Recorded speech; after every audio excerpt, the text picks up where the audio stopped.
Amen. Amen. Wat 'n voorreg om saam in die huis van die Here te wees en om saam te kan aanbid. Ek wil hê ons moet bid. SP, ek gaan vir jou vra om vir my vir die Here dankie te sê vir die reën. Ek dink ek het so 'n bietjie gister geskrik vir die reën, maar ek weet dis baie nodig vir die boere en dan ook vir die oestyd wat begin. Ek sien en ek verstaan dat die boere het al begin met sonneblomme. Rudolf? Ja, en een van die dae is die sojas ook. Dat ons net die boere voor die Here opdra en vir hom vra vir sy hulp. Dankie SP. Môre julle almal. Môre. Ja, iemand sê in die week weer vir my. Ons mag nie bid dat dit ophou reën nie, maar ons mag weer 'n bietjie bid vir sonskyn. So dis verseker wat ons gaan doen. Amen. Sluit sommer die oë. Dankie Here Jesus dat ons volgende toe kan kom en sommer net vir U kan dankie sê Here dat U altyd goed is vir ons. Dankie Here vir al die reën wat ons gekry het Here, dat U ons so geseën het met dit. En dankie Here dat ons sommer net kan weet Here dat U in beheer is en dat alles altyd ten goeie mee sal werk vir ons. En waar 'n bietjie bekommernisse is oor die oestyd, vra ons sommer net Here dat U regtig sal oorvat Here en ons regtig net sal help en dat ons altyd net op U sal fokus. En as tye swaar gaan, dat ons regtig net ons oë op U sal vestig. Dankie Here vir 'n goeie dag en vir Tannie Fransie se woord vandag. En ons is lief vir U. Amen. Dankie SP. Karel, kan ek vir jou vra? Ek wil net hê ons moet bid vir die belangrikheid van die seisoen van Pessach wat ons nou ingaan.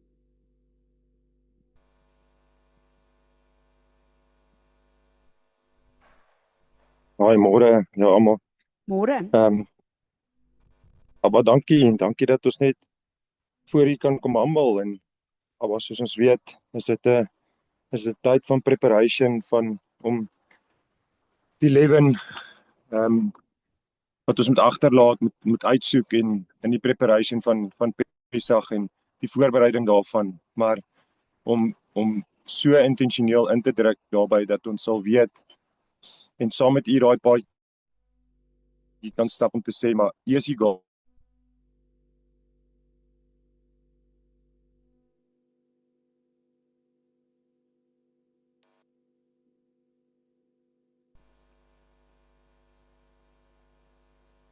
En Pessach kan instap en kan weet en kan saam celebrate sonder enige lewe in ons, om te weet dat daar 'n neerlê was, maar dat daar 'n first fruit was wat opgestaan het, dat daar klaar voorbereiding vir ons gemaak is en dat ons kan instap in dit en in 'n promised land kan instap sonder enigiets wat ons saamvat, deeltjies wat ons nog aanbid of idol worshipping of enigiets wat ons nog saam met ons dra. Maar dat ons so bewus sal wees van in hierdie tyd van Pessach om saam met U te stap en om neer te lê dit wat neergelê moet word. En ons eer U vir dit. U is die begin en die einde en U het reeds die einde klaar vir ons in 'n boek neergelê om vir ons te sê dit is hoe dit moet wees, ons moet net vertrou. So dankie Abba dat ons op U kan staan as die rots. En die rots wat klaar neergelê het en wat die first fruits is en wat klaar opgestaan het en dat ons kan vashou aan dit. Ons loof en ons prys U groot en heilige naam. Amen. Dankie Karel. Ons is besig om voor te berei vir Pessach en ek dink ek moet daarom net 'n bietjie meer duidelik wees met Johan. Ek dink nie hy is bekend met die terme nie. Dit is die kruisiging. In die wêreld staan dit bekend as die Paasfees, maar Marlisie kan bietjie vir jou onderrig. Ons vier die feeste van die Here in die woord. En nee, ons is nie Jode nie. Ons is wedergebore kinders van die Here. So Marlisie, sal jy bietjie met hom praat daar, so dat dit nie te vreemd klink nie. Ons gaan Woensdag aand 6:00, onthou 'n dag begin eintlik 6:00 die vorige dag, tot die eerste 6:00 tot die tweede 6:00 die aand. Sal ek graag wil hê ons as 'n gemeente moet in 'n vas ingaan. Hierdie is die ernstigste en die wonderlikste tyd in ons lewe. As gevolg van die kruis kan ek en jy lewe tot in alle ewigheid. En vir my is dit net om met 'n dankbare hart vir ons Vader dankie te sê, vir Jesus ons koning dankie te sê, dat daar nooit weer 'n offer hoef te kom nie. En dan weet ons 'n fees van 7 dae, dan gaan ons in die ongesuurde brode in, wat beteken, die Jode doen dit nog tot vandag, hulle eet glad nie enige brood of enigiets wat suurdeeg in het nie, want suurdeeg verteenwoordig sonde. Dan, ons nou net gou wag vir daai klompie om ook in te kom. Die boere neem ek nie kwaadlik as hulle laat kom nie, julle. Ons net gou vir Madeleine hulle wag om in te kom. Ja, ek is oop.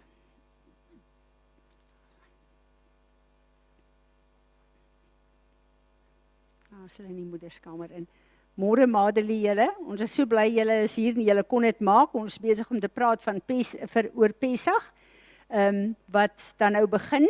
Die eerste Woensdag 6uur tot Donderdag 6uur wil ek regtig 'n beroep doen op ons gemeente dat ons in 'n 24 uur vas ingaan, uit dankbaarheid vir die Here. En dan is dit die ongesuurde brode wat eintlik 'n profetiese aksie is om te sê, ons kyk in die tyd, vra ons vir Heilige Gees, wys vir ons waar suurdeeg in ons lewe. Wys vir ons waar is al daai goedjies wat ons nie eers van weet nie, dat ons dit kan sien en voor U kan bring en kan vergifnis vra. Hierdie jaar Sondag, wanneer ons bymekaar kom om ons wonderlike ete van celebration te hê, en Etienne en Lizane het gesê, daar is omtrent 60 plus wat hier gaan wees, dit gaan vir ons lekker wees, dan is dit die First Fruit dag, wat beteken Jesus het opgestaan uit die graf uit. En dan vier ons hom as die eerste vrug, want omdat hy opgestaan het, is ek en jy die res. Omdat hy opgestaan het, die oomblik as ek en jy wedergebore is, dan is ons die res. En dan wil ek net 'n woordjie sê, ek het vanoggend 'n koevert op my hiervoor gekry, First Fruit sonder 'n naam. Daar's 'n pertinente manier hoe ons dit voor die Here bring. En is baie belangrik om dit voor die Here te bring persoonlik, laat ons daaroor kan bid. So asseblief, sit net julle name daar ook, wanneer julle inbetaal, sit net daar First Fruit, dat dit nie onder die tiendes gaan nie. So Efesiërs 1 vers 14 sê, wanneer ons God eer met die eerste, wat Jesus is, dan sit hy die res van die vrug wat moet kom in plek vir ons. Is dit nie wonderlik nie? So ons vier dit dan nou Sondag en ons sal ook dan 'n first fruit offering doen en dit voor die Here as 'n wyfoffer bring, soos die Here sê. Ja, en dan gaan ons sommer net as 'n gemeente dit lekker geniet. Vir my is dit een van die grootste genade van die Here, dat hy jaarliks vir ons hierdie feeste gee, om ons eie lewe te evalueer. Waar is ons? Want anders leef mens jaar na jaar na jaar na jaar, en 'n mens raak so verwyder van die Here, want dit gaan eintlik goed met ons, waar elke jaar, Genesis 1 vers 14 sê, it's my appointed feast time. Dis 'n afspraak wat God met ons het. Dan roep hy ons en hy sê, kom voor my, en kom doen wat hierdie fees sê. En dan in daai tyd kan ek kyk en dink, sjoe, Fransie van Wyk, hier en hier en hier, is goed wat die Here hierdie jaar wil aanraak. So hierdie fees is so ernstig, kom ons vier dit soos wat die Here wil hê ons moet dit vier. Nou ja, voordat ek verder in Pesach se lering ingaan, wil ek iets met julle deel. Gister toe ek vir Elani en vir Gerard trou, ons ken almal die term, wat baie keer 'n tipe van 'n cliché raak. Ons het 'n verbondsgod, en wanneer ons trou, dan sluit ons 'n verbond met die verbondsgod. Wanneer ek en jy Jesus aanneem as ons verlosser, sluit ons 'n verbond met God, en dis wat ons elke Sondag saam dan nou vier ook. Maar die Here laat my toe 'n bietjie dink. Ek praat nou met 'n paartjie wat nou in 'n verbond ingekom, maar wat beteken dit? Hoe lyk die voorbeeld van 'n verbondsgod in die woord? En ek wil vir julle miskien eers dit sê voordat ek die skrif lees, in Johannes 16. As ons dink aan God drie-enig, dan dink ons aan Vader wat die skepper is, en wat alles in sy hande hou tot vandag toe nog en alles wat in die woord gesê word van hom. Ons dink aan hom wat die woord gegee het, wat die Heilige Gees op plek geplaas het. Kolossense sê alles kom uit hom uit. Is vir hom geskape en moet terugkom na hom toe. Die Heilige Gees, weet ons, is die een God wat gekies het om in my en jou te kom bly. Sjoe, dit bly net vir my so 'n wonderlike gedagte. En dan weet ons wat is die funksie, die rol van die Heilige Gees, hoe hy met ons praat, hoe hy ons lei, hoe hy die woord vir ons lewendig maak, hoe hy vir ons die openbaringskennis en die geheimenisse van God openbaar. En dan dink ons aan Jesus, wat aarde toe gekom het, en wat vir my en jou kom sterf het, wat in ons plek ons skuld kom dra het. En hierdie is 3 aparte persoonlikhede, maar al 3 van hulle is God. Want hy is 'n verbondsgod. En elke een van hulle het hulle funksie wat hulle vervul op aarde in en deur my en jou lewe. Maar nie een doen die ander een se werk nie, want hulle is 'n verbondsgod. En al is hulle verskillend in hulle funksie, bly hulle een God. En die Here sê gister vir my, dit is hoe huwelik ook is. 'n Man en 'n vrou, is 2, ek kyk na Jelani en Gerard gister, uiterlik en net om hulle te leer ken, hulle persoonlikhede, verskil hulle radikaal van mekaar. Maar hulle is een nou. Daar word gepraat van 'n egpaar. Hulle is een nou. Wat nie gaan beteken hulle gaan verander in hulle rol nie. Maar, en hierdie is te groot vir my verstand om regtig te begryp, en ook vir my woordeskat om uit te druk. En ek bid dat die Heilige Gees vir ons hierdie openbaring sal gee. Toe ek en jy in 'n verbond met God ingegaan het, deur hierdie tyd wat Jesus op die kruis alles vir my en jou oorwin en volbring het, het hy hierdie vir ons moontlik gemaak. Die oomblik toe ek en jy in 'n verbond met God ingekom het, het hy ons kom intrek in wie Vader, Seun en Jesus is. En hy wil in en deur ons hier op aarde homself demonstreer. Dis vir my net 'n fenominale begrip. Maar dit is wat hy gekies het om te doen. Wat 'n voorreg, wat 'n voorreg. En daarom is hierdie fees wat ons vier vir my so 'n belangrike fees. En God het met ons gepraat oor tyd. Hierdie afgelope jaar het die Here oor en oor met ons gepraat oor tyd. Laasweek het Rudolf 'n wonderlike woord gebring. Ek luister na die mense wat praat en hulle aanmerkings maak en oom Johan wat 'n paar aanmerkings ook hier maak en ek besef dat dit het ons elke een so beïndruk. Maar die Here het die begin van die jaar begin om vir ons te sê, julle stap in hierdie jaar Pesach, gaan 'n appointed time wees, 'n Kairos time, wat beteken, daar is sekere goed in julle lewe en in hierdie gemeente wat ek gaan oopmaak, wat my spesiale tyd en seisoen is, waarin ek julle gaan lei hier op aarde. En toe die Here ons so 2 Sondae laat repent van al die tyd wat ons gemors het, al die verkeerde goed wat ons gedoen het, goed wat ons te gou gedoen het, te laat gedoen het, goed wat ons gemis het, al daai defiled timelines het ons oor gepraat. En toe kom die Here en hy kom bring daai ding met Rudolf. Kan julle sien wat het die Here hierdie jaar met Peres gedoen met tyd? Met ons elke een. En daar met Rudolf se ding, besef ons hoe belangrik is tyd. En dat ons tyd nie kan koop nie. En dat ons nêrens tyd kan kry as in tyd nie. En hy het 'n hele paar goed daar gesê wat vir my nogal regtig aangeraak het ook. En as ek kyk in berading, hoeveel het ons in huwelikscounseling te doen? Ek dink Johan sal met my saamstem. Met huwelike waar die paartjies sê, my maat is meer op tegnologie en op Facebook en op hulle fone. En hulle is afwesig in ons verhouding. En ons besef net, wat het die Here gedoen met tyd? tot hier toe. En hierdie week, en ek het gewik en weeg gaan, dit die woord van die Here wees, maar die Here het vir my gesê, ek onthou by Pesach. Maar daar is soveel plekke in die woord van die Here, waar die Here sê, vandag, as jy my stem hoor.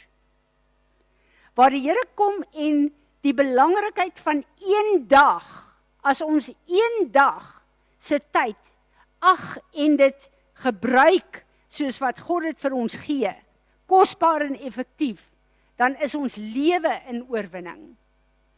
En ons onthou waar Israel in een van die groot oorloë was, waar Saul gekom het en gesê het, 24 uur roep ek 'n vas uit, niemand mag iets eet nie. En 'n groot oorwinning, wat hulle nog nooit kon behaal nie, is in 'n 24 uur, een dag gedoen. En die Here sê vir my, met 'n hele paar ander skrifte ook, as ons een dag, hy sê, elke dag, gee ek my seën oor julle. Elke dag, die Here kom sonder elke dag uit. En ek weet, wanneer ons 'n bietjie lees oor verslawing, en mense bedien wat in verslawing is, daar's een goue reël daar, wat hulle sê wat 'n deurbraak bring. As mense in verslawing kan verstaan, as ek 24 uur op fokus, om nugter te wees, dan kan ek die volgende 24 uur aangaan. En elke dag, 'n dag wat die Here vir ons gee, is vir ons so belangrik, want die Here sê in sy woord, 'n dag is in sy oë soos 1000 jaar. Wat beteken, as ek en jy God se tyd wat hy vir ons gee, kosbaar ag en met hom align, dan multiply hy tyd vir ons. Want daar is nie tyd in die ewigheid nie. En dan bring hy vir ons tyd as 'n plek waar ons effektief sal wees in alles wat ons doen. Goed, ek wil teruggaan na Pesach toe. En ek sal seker elke liewe keer teruggaan na die skrif in Pesach, wat vir my so belangrik is. Die eerste keer waar die lam geslag is op aarde, is in, ekskuus dat ek net gou by my woord kom, daar sy. Die eerste keer wat daar, wat die Here gesê het, ons vier nou die lam wat geslag word, is in Exodus 12, en ek wil dit vanoggend vir ons weer lees. This month shall be to you the beginning of months, the first month of the year to you. Tell all the congregation of Israel, on the 10th day of this month, they shall every man, take a lamb or kid, according to the size of the family of which he is a father, a lamb, a kid for each house. And if the household is too small to consume the lamb, let him and his next door neighbor take it according to the number of persons, every man according to what each can eat, and make your count for the lamb. Daar is sekere van hierdie goed wat dieselfde bly in die opdragte wat die Here vir ons gegee het. En ek wil vir ons manne hier vandag sê, daar is so 'n omgekeerde plek op aarde, waar baie keer die vrouens opstaan en meer verantwoordelikheid neem geestelik in 'n huishouding as 'n man, as 'n pappa. Die Here het die manne geroep in hierdie belangrike plek. Dis wonderlik om jou maat te hê, jou gesin te hê om self goed mee te kan beplan. En die Here het vir ons sekere goed gegee wat ons moet doen. Maar die verantwoordelikheid geestelik van 'n man, om vir sy gesin te sê, hierdie is 'n baie besondere, baie belangrike tyd in God se kalender vir elke jaar. Kom ons as 'n gesin maak erns daarmee. Dit is julle plek. Dit is die rol van die man daar. En wanneer ons praat van the beginning of months, dit is God se kalender. Ons het nou baie oor tyd gepraat die afgelope weke. Nisan, die eerste Nisan, toe die lam geslag is die eerste maand. Die Here het gesê, hierdie is die eerste dag van die eerste maand wat ek begin hier op aarde. En dis hoekom ons volgens die Hebreëse kalender werk en nie die Gregorian kalender nie, wat ons ook oor gepraat het as ons kyk na die betekenis van al daai name van die maande en van ons dae. The lamb shall be without blemish, a male of the first year. You shall take it from the sheep or the goats, and you shall keep it until the 14th day of the same month, and the whole assembly of the congregation of Israel shall each kill his lamb in the evening. Wat vir my 'n baie interessante ding hier is, as ons terugkyk na die geskiedenis hiervan, en as ons kyk na hoe Israel, onthou Israel was die volk van God, daarna het ons die gemeente geword van Jesus Christus, so ons kyk na die tydlyne op aarde, ons is die geestelike Israel, ons is nie die Jode nie, ons is die ingeëntes, maar as ons kyk na wat gebeur het in die Joodse kultuur, dan moet hulle 'n lammetjie vat, en hulle met daai lammetjie, moet hulle in hulle huishouding versorg. So die kinders speel met daai lammetjie, en daar's niks ouliker vir my as 'n lammetjie nie, 'n lam nie, hulle is so oulik. En daai kinders en daai gesin word geheg aan daai lammetjie. En dan moet daai lammetjie geoffer word. Maar as die pa van die huis die lam vat na die tempel toe om geslag te word in ou Israel, dan het hulle gekom en hulle het wanneer hulle die lam geslag het hulle gesê hierdie is vat nou vir Rudolf hulle. Dis die Gous familie se lam hierdie. En wat het met Jesus gebeur? Toe hy gekruisig is, geslag is, het hulle gedink hulle maak 'n grap en hulle spot hom. Maar hy is die koning genoem. En dit is so wonderlik om te weet, dat dit alles profeties in lyn is met wat God vir die eerste Pasga bedoel het. They shall take the blood and put it on 2 side posts and on the lintel above the door space of the houses in which they shall eat the Passover lamb. En ons weet, die deure is met die bloed geverf. Wat net so wonderlik is dat dit was die offer, en toe word Jesus die deur vir my en jou, om terug te keer na ons Vader se huis toe. Wat 'n voorreg is dit nie? They shall eat the flesh that night roasted, with unleavened bread and bitter herbs they shall eat it. Eat of it not raw, nor boiled at all with water, but roasted, its head, its legs and its inner parts.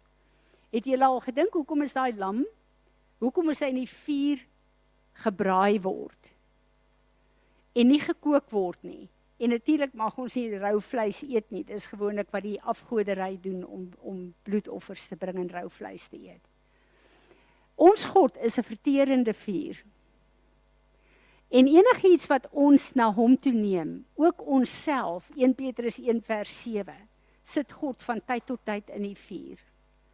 Want ons moet geheilig en gereinig word. So daardie offer moes profeties geheilig en gereinig word, daarom moet hy gebrand geword het. En dan sê hy nog een ding wat vir my belangrik is, you shall let nothing of the meat remain until the morning, and the bones and inedible bits which remain of it until morning, you shall burn with fire. Alles wat oorgebly het, moes hulle verbrand het. Hoekom? God sal nie toelaat dat enigiets wat hy geheilig en gereinig het, in verkeerde hande beland nie. Dit het alles gegaan oor die offer in die profetiese aksie, van dit is geheilig en gereinig vir God, vir my, om te gebruik. En niemand anders mag daaraan raak nie. Dit was vir my openbaring die jaar gewees. And you shall eat it thus, as fully prepared for a journey, your loins girded, your shoes on your feet, your staff in your hand, and you shall eat it in haste. It is the Lord's Passover. For I will pass through the land of Egypt this night, and I will smite all the firstborn of the land of Egypt, both man and beast, and against all the gods of Egypt, I will execute judgment, proving their helplessness. Hier het 'n geweldige, sterk profetiese aksie gebeur. Die Here kom en hy sê, die Israeliete, so moet hulle voorberei, en as ons gaan kyk na alles, ek gaan nie vandag daarin gaan nie, moes hulle die belt. Nou, ons weet dat hulle klere was so, as hulle nie 'n belt aan het nie, dan is die bo en die onderstuk nie in plek nie, dan is hulle nie aangetrek nie. Vir ons is die belt, die woord van God, die waarheid, wat alles in plek moet hou in ons lewe, en dan daai skoene van bereidheid om die evangelie, die wapenrusting uit te dra. Wat beteken dit? Josua 1 vers 3 sê, elke plek waar ek my voete neersit, op 'n nuwe plek neem ek grondgebied in vir my God. So hulle het uit slawerny uitgestap en hulle het begin om God se beloftes in te neem vir hulle toekoms. Hoe belangrik is dit net nie? En dan die firstborn, die eerstgeborenes van die Egiptenare is doodgemaak.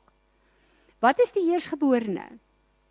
Die eerstgeborene van elke familie, as ons kyk na God se struktuur, is die hele priesterdom, the priesthood, is op die eerstgeborene. En dan ook al die wealth, al die word deur die eerstgeborene gesteward.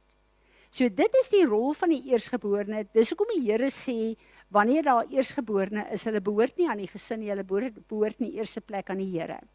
Want dit is 'n baie belangrike profetiese rol, dis die priester van elke gesin ook.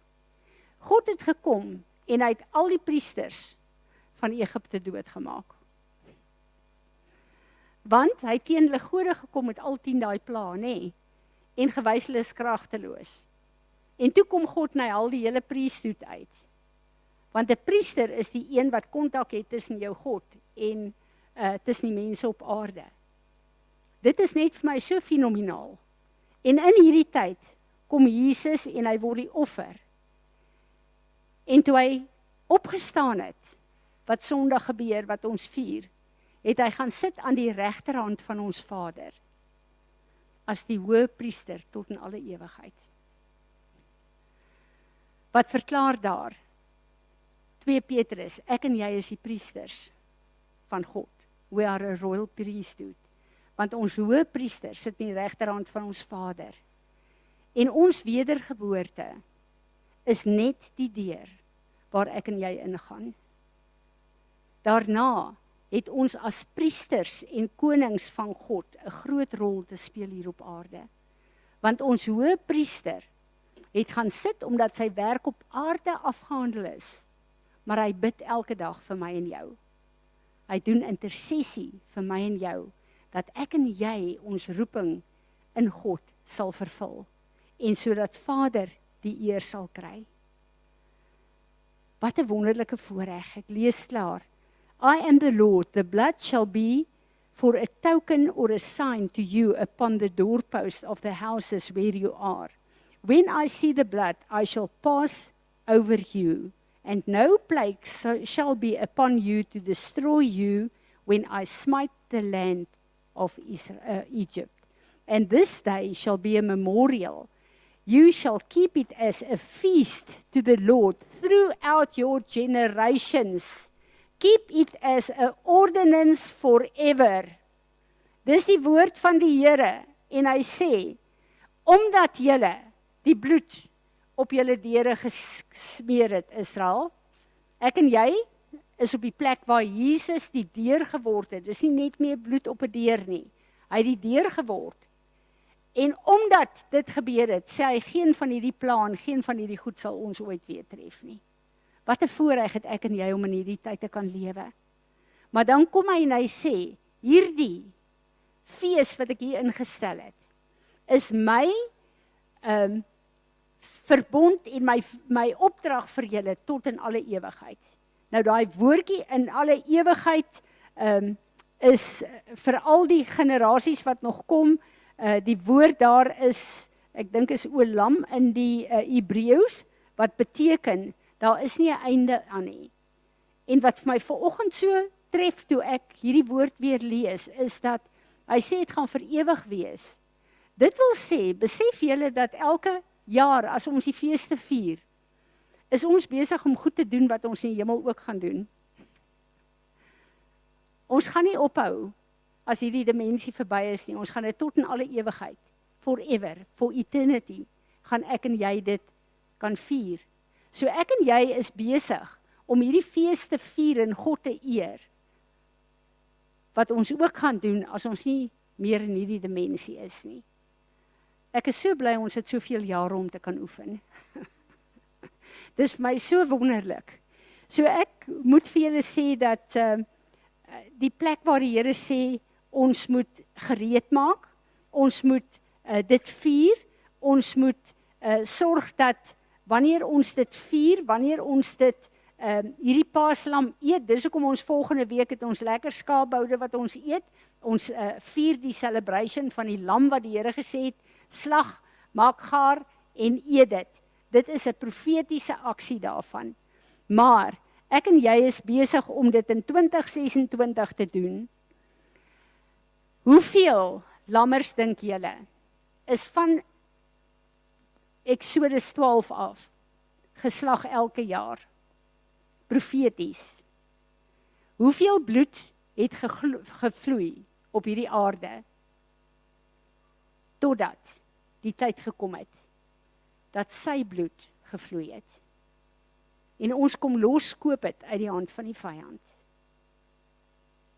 En ons kom skoon was het. En dis nie genoeg nie. Toe het hy gekom en hy die dood in die doderyk kom verslaan. En toe het hy gesê, ek los julle nie as weeskinders nie. My gees kom gee kom in julle te lewe, om julle te help vir hierdie tyd in hierdie dimensie, dat julle in my oorwinning kan lewe. Amen. Wat 'n voorreg. En dis wat ons volgende week gaan doen, julle. Ons het die voorreg om meer as 2000 jaar terug in die gees te kan staan en te weet, hy het alles afgehandel. Daar's niks wat ek en jy voor hoef te betaal nie. Ons moet net in 'n totale afhanklike dankbaarheid vir hom sê, Here, kom vervul u profetiese bestemming in my lewe, in my vlees. En dit is vir my een van die groot openbarings, en ek wil hê julle moet hierna luister. Dis vir ons so wonderlik, want die Here vir ons 'n profetiese woord gee, veral uit sy woord uit, maar iets persoonlik vir ons lewe. Maar weet julle dat Jesus, ons Here en Meester, het nog steeds 'n profetiese destiny, wat nie in vervulling gekom het nie. Ek en jy, en ons lewe, is sy profetiese destiny. En hoe meer hy in my en jou gestalte kry, hoe meer kom dit wat hy gesterf het, en waarvoor hy wag, om sy lewe vrugbaar op aarde te maak, in vervulling. So sy profetiese bestemming, kom deur my en jou lewe, soos ons die regte keuse maak en ons oorgee in vervulling. Amen. Amen. Kom ons staan, is daar enige een van julle wat 'n woord het? Dankie Erik. Rudolf, het jy 'n woord?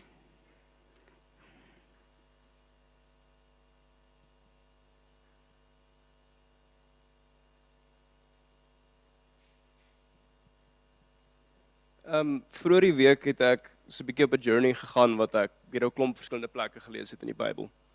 En een van die plekke wat ek gelees het is een van my favorite chapters is Isaiah 6.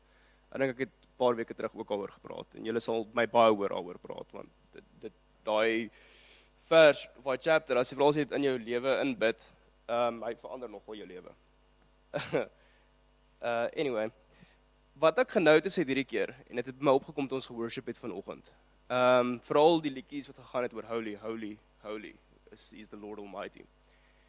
En hier so in die begin van die chapter waar dit sê, it was in the year King Uzziah died, and I saw the Lord. He was sitting on a lofty throne, and the train of his robe filled the temple. Attending him were mighty seraphim, each having 6 wings. With 2 wings they covered their faces, with 2 wings they covered their feet, and with 2 they flew. They were calling out to each other, Holy, holy, holy is the Lord of heaven's armies. The whole earth is filled with his glory. Ek het altyd gedink die engele sê holy, holy, holy vir die Here. Maar hulle sê dit vir mekaar. Hulle sê vir mekaar hulle testimonies. En soos ek nou hier staan, ek besef dat as ons testimonies deel, is dit 'n nuwe vorm van praise en worship. Ons moet ons testimonies met mekaar deel, want deur om dit te doen, wys ons hoe groot die Here is en ons worship hom. Erik was nie vanoggend by die intersessie nie. Dis alles waaroor dit gegaan het. Dankie Erik. Dis wonderlik. Die rabbies wat die woord bestudeer sê, hoekom hulle aanhou net heilig, heilig, heilig sê. Elke keer sien hulle 'n ander faset van God. En tot in alle ewigheid sal ons nie wie ons God is regtig kan hanteer nie. So hulle is elke keer so verstom dat hulle sê heilig. Die Here is besig om die laaste tyd my baie te konfronteer, veral in my stilte tyd.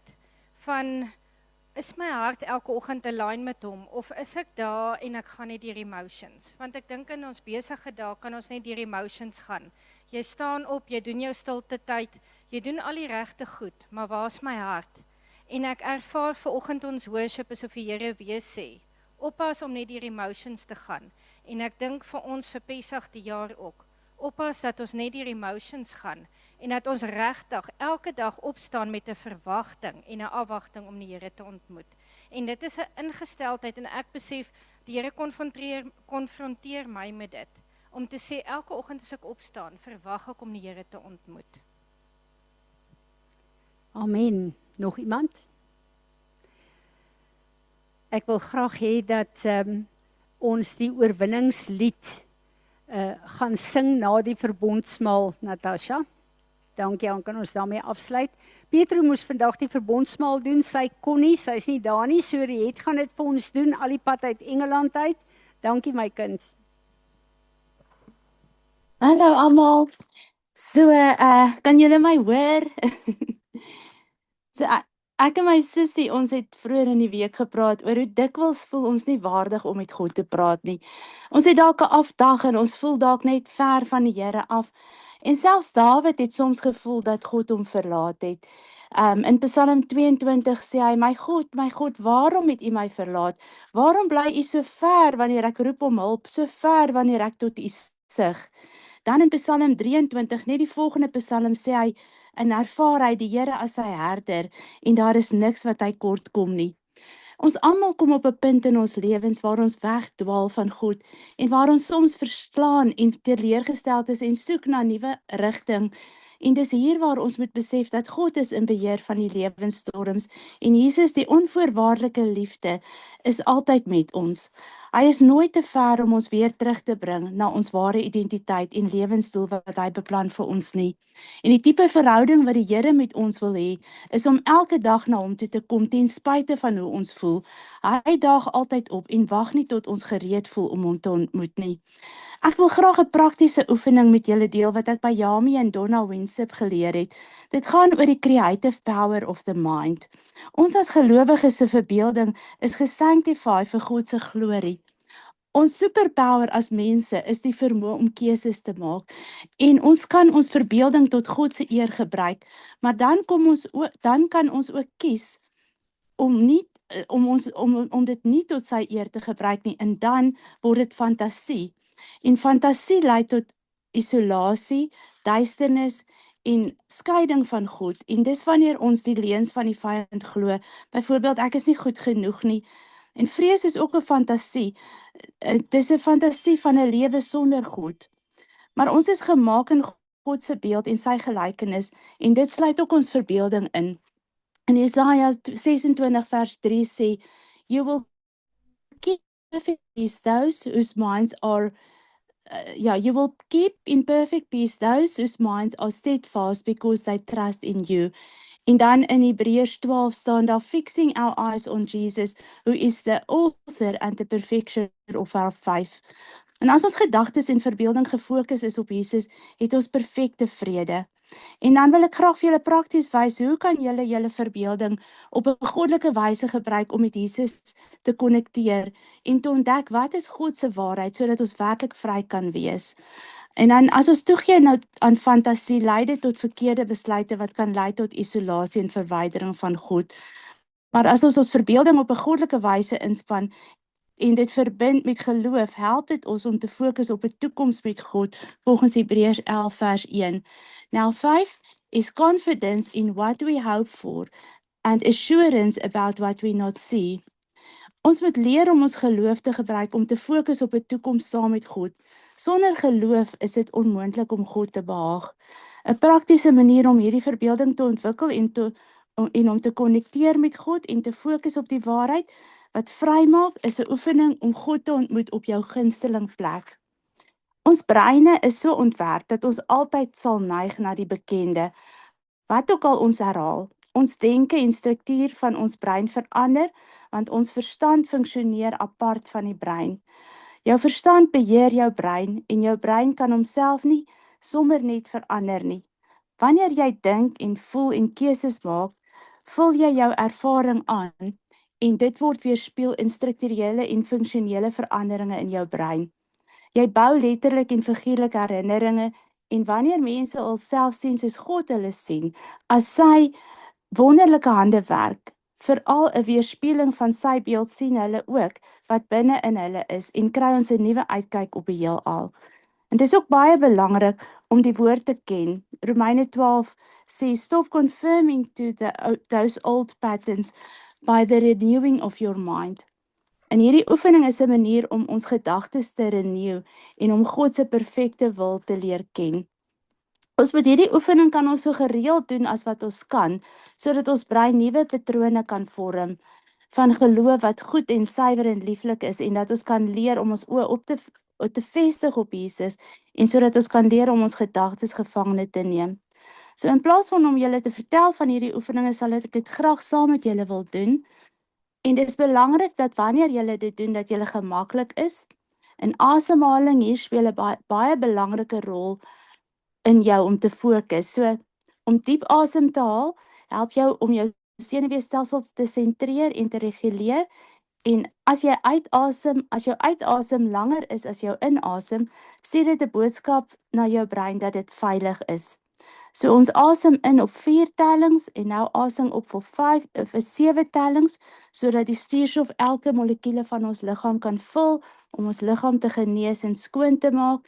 En dan as ons stadig uitasem op 7 tellings, en dis ook belangrik dat ons asemhaling vanuit ons diafragma kom, so vanuit ons naaltjie uit. En dan wil ek net gou voor ons begin met die oefening net 'n interessante feit gee oor asemhaling. Baie interessant in die skrif is die onuitspreeklike naam van God, I am, die naam van God wat Moses op die berg Sinaï gekry het, en in Hebreëus is dit Yahweh. En die eerste syllabel ja beteken om in te asem en die tweede syllabel we beteken om uit te asem. So die naam Yahweh letterlik beteken inasem en uitasem. So wanneer ons asemhaal met elke asemteug sê ons Yahweh, en wanneer ons asemhaal ontbid ons God. As ons inasem ja, dan dink ons daaraan ons asem God se liefde in, en wanneer ons uitasem we, dan asem ons liefde uit na God. Is dit nie amazing nie? Okay, so kom ons doen hierdie oefening. Kom ons asem in op 4, 3, 2, 1. Hou dit op. 7, 6, 5, 4, 3, 2, 1. En stadig uitasem op 8, 7, 6, 5, 4, 3, 2, 1. En dan kan julle dit weer 'n keer doen. So julle kan dit so 2, 3 keer doen, want dit help julle om te fokus en dit help vir julle om hierdie hele oefening baie intensieel te doen. So dan Dink julle nou aan 'n plek waar julle veilig en gelukkig voel. Jou gunsteling plek waar jy gereeld gaan of op 'n plek waar jy graag wil wees. Dit kan op die strand wees of voor 'n kaggelvuur of jy kan vir God vra waar hy jou wil ontmoet. Vat 'n minuut en dink aan 'n plek waar jy graag wil wees. Vertrou wat opkom in jou gedagtes. Dis 'n plek waar jy gemaklik voel, waar jy 'n gevoel van vreugde en vrede ervaar. En soos dit in jou gedagtes opkom, gebruik al jou sintuie. Let op wat jy sien. Kyk rond. Neem kennis van elke besonderhede, die kleure, die lig wat jy sien, wat jy hoor. Is jy binne? Is jy buite? Hoor jy die natuurgeluide of mensestemme? Hoor jy dalk musiek? Let op wat jy hoor en sien. Let op wat jy voel teen jou vel. Hoe voel die lug? Voel jy enige wind? Of die hitte van die son? Of van 'n vuur? Sit jy op iets sags? Is daar kos betrokke? Proe jy enige iets? Hoe proe dit? En hoe laat dit jou voel? Dalk is jy op 'n plek waar die lug 'n sekere smaak het, soos by die see, en die sout in die lug. En dan laasens, wat ruik jy? Is daar varsheid in die lug? Ruik jy kosreuke of blommereuke? Neem 'n diep asemteug en let op wat jy ruik. Soos jy sien, hoor, voel, proe en ruik, let op hoe voel jy in jou binneste. Hoe voel jy in jou emosies terwyl jy by hierdie gunsteling plek is? En soos jy gemaklik raak, kyk nog rond en sien raak onvoorwaardelike liefde. Want Jesus is altyd met ons. Jesus kyk rond waar onvoorwaardelike liefde is. Sommige mense dink aan hom as God, en sommige mense dink aan hom as Jesus. Onthou, daar is honderde name van God en Jesus. Die wind, die vuur, die dier, die goeie herder. So miskien verras Jesus jou om vandag op te daag op 'n manier wat vir jou persoonlik iets beteken in jou eie identiteit. Neem 'n minuut met jou oë toe en voel volkome teenwoordig in jou gunsteling plek.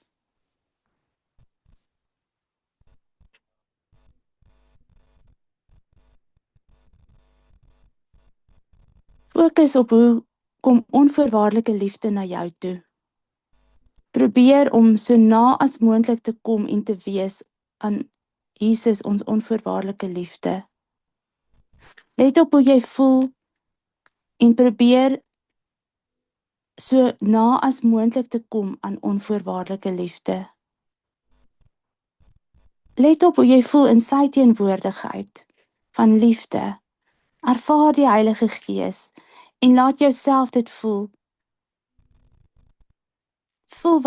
Dink wat is Jesus se ingesteldheid teenoor jou? Voel sy liefdevolle oë op jou. Sy onvoorwaardelike liefde. Al sy liefde is op hierdie oomblik gefokus op jou. Voel sy liefdevolle blik op jou.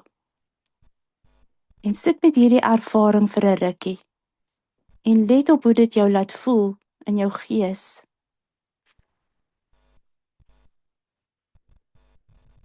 Ontvang sy liefde. Praat met Jesus en vra vir Jesus, wat wil U hê moet ek weet van U onvoorwaardelike liefde? Wat wil U hê moet ek weet van U liefde vir my in hierdie oomblik? Wat is die eerste gedagte wat jy ervaar?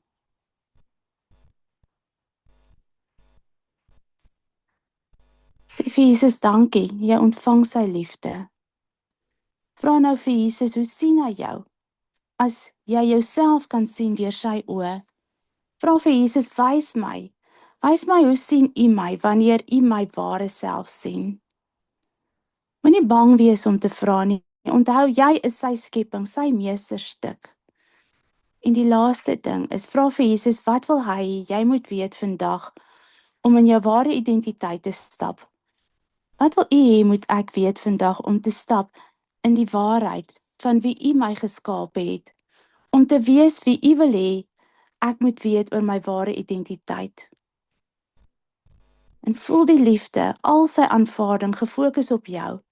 En bly in sy teenwoordigheid van sy liefde so lank as wat jy wil met hierdie wete.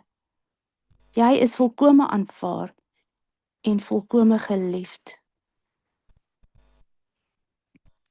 So, ek hoop hierdie oefening sal vir julle help om saam met die Here te stap en nader aan hom te kom en te besef en te ervaar sy onvoorwaardelike liefde.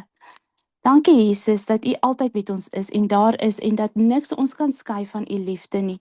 Soos wat Dawid bid, selfs al gaan ons deur 'n dal van doodskade weer, U is altyd met ons. Amen.